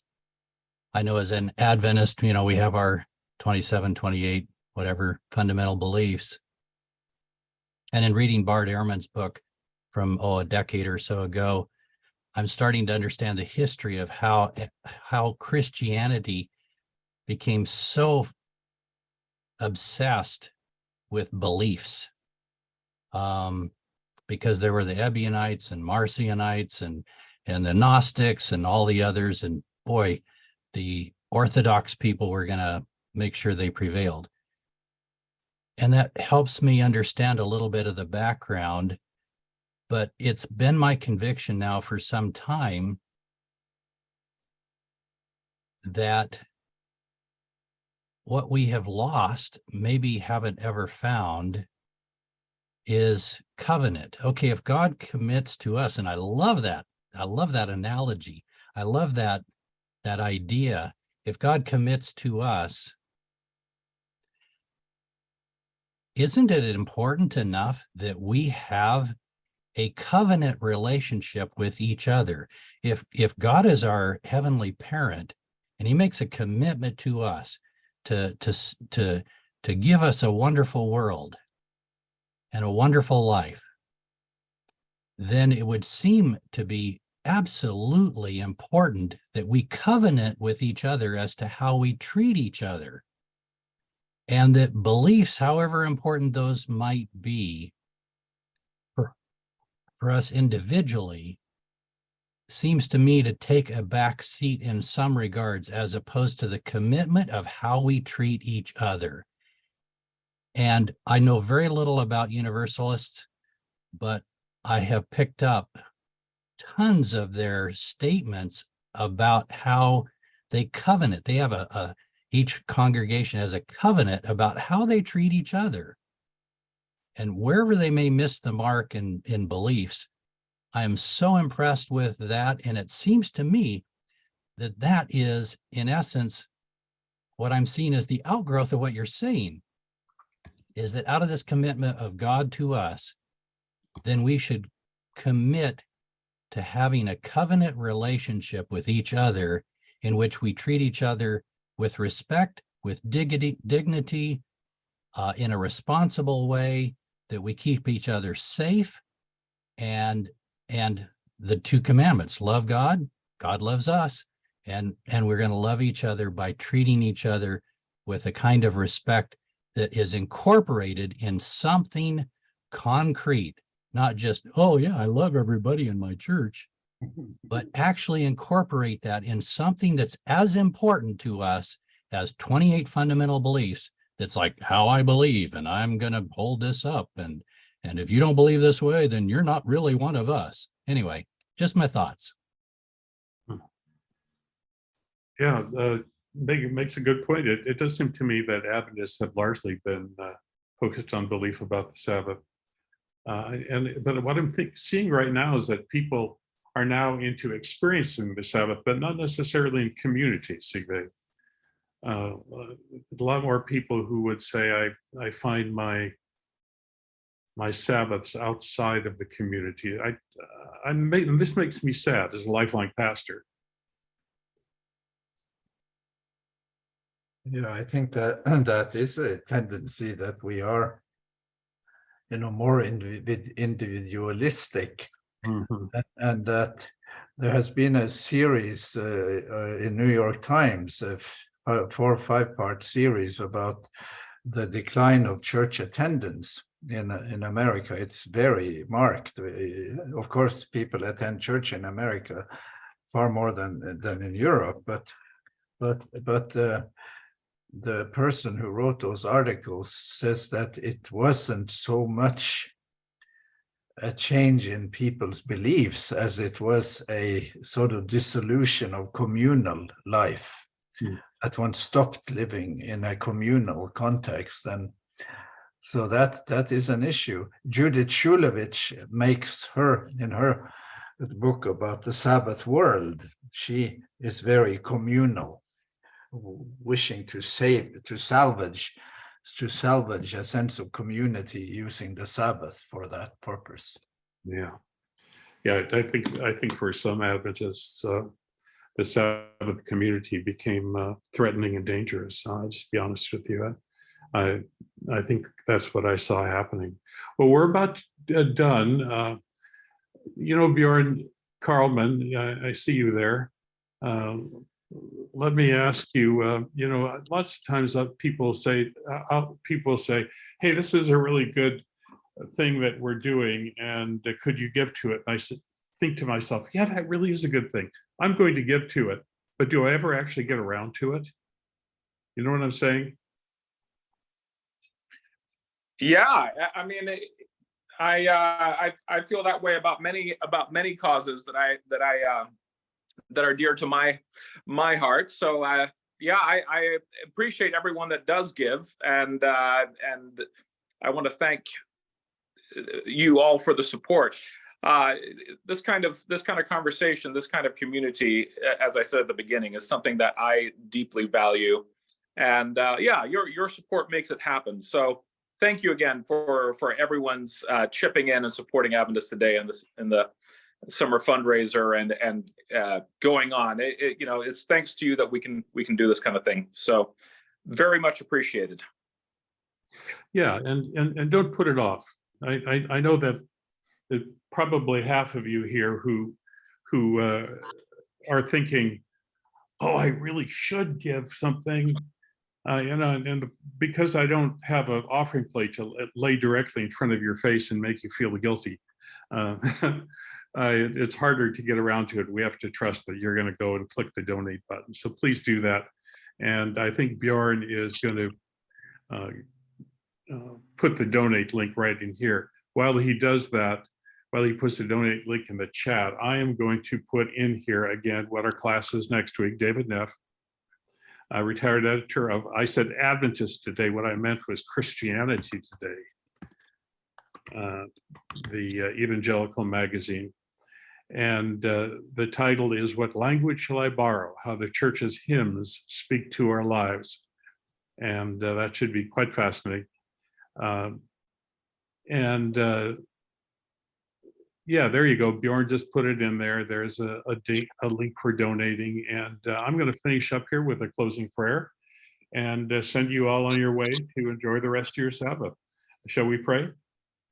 Kind Heavenly Father, thank you so much for this presentation. We pray that it will enrich people's Sabbath lives and their spiritual lives as we go forward.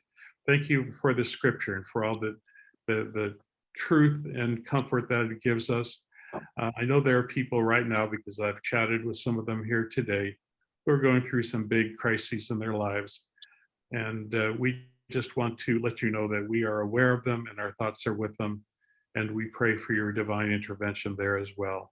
Thank you for Dr. Tonstad, and I pray that you will continue to bless his ministry and make it fruitful and profitable for many, many people. I pray in Jesus' name, amen.